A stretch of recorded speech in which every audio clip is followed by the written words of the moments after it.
حضرت عیسیٰ علیہ السلام کا جو دعوت کا طریقہ تھا، جو دعوت کا مشن تھا، اسے بیان نہیں کیا گیا۔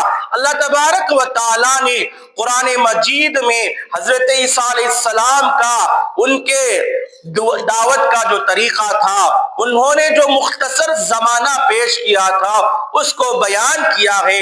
جہاں حضرت انبیاء علیہ السلام کی ایک عظیم الشان ایک معجزے ہیں، حضرت عیسیٰ علیہ السلام کا بھی معجزہ یہ ہے کہ اللہ نے حضرت عیسیٰ علیہ السلام کو اتنی طاقت دیا تھا، اتنا معجزہ دیا تھا کہ کسی خبر کے سامنے جا کر کھڑے ہو جاتے اور مردے سے کہتے قم باذن اللہ، اے مردہ اللہ کے نام سے کھڑے ہو جا، تو وہ مردہ کھڑا ہو جاتا۔ بہت بڑی لمبی حدیث ہے۔ حضرت عیسیٰ علیہ السلام پوچھتے ہیں قبر کے حالات کیا ہیں، قبر میں کیا عذاب ہوا، لمبی تفصیل طلب ہے، انشاءاللہ کبھی وقت ملے گا عرض کریں گے۔ حضرت عیسیٰ علیہ السلام کا معجزہ یہ تھا۔ دوسرا معجزہ، حضرت عیسیٰ علیہ السلام مٹی سے چڑیا بناتے اور اس میں اللہ کا نام لے کر پھونک مارتے تو چڑیا اڑنے لگتی۔ مادر ذات، ماں پیٹ جو لوگ اندھے پیدا ہوتے، حضرت عیسیٰ علیہ السلام ان کے آنکھوں پر ہاتھ پھیرتے تو بینائی لوٹ کر آتی، اور جن کے جسم کوڑ کی بیماری ہو جاتی، حضرت عیسیٰ علیہ السلام کے ہاتھ پھیرتے تو وہ صحیح ہو جاتے۔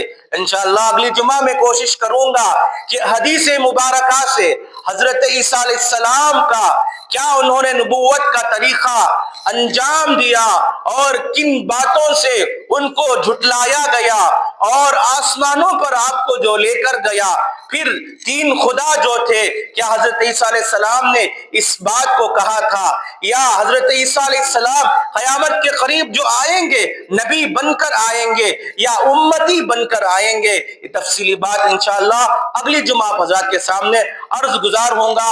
آپ صلی اللہ علیہ وسلم نے ہمیں یہ دعا سکھلائی ہے کہ رجب کا مہینہ جب بھی شروع ہو جاتا، اللہ کے نبی صلی اللہ علیہ وسلم یہ دعا کو پڑھتے تھے۔ میری آپ سے مؤدبانہ گزارش ہے، آپ بھی اپنی دعاؤں میں، سنتوں میں، نوافل میں جب آپ فارغ ہو جائیں یہ دعا کو پڑھا کریں۔ اللہم بارک لنا فی رجب و شعبان وبلغنا رمضان، اے اللہ ہمارے رجب اور شعبان میں برکت دے اور ہم کو رمضان المبارک تک پہنچا۔ جو کچھ پڑھا گیا ہے، سنا گیا ہے، اللہ اس پر عمل کرنے والا بنائے، آمین۔ وآخر الدعوانا الحمدللہ رب العالمین۔ جو حضرات سنت نہیں پڑھے ہیں سنت پڑھیں۔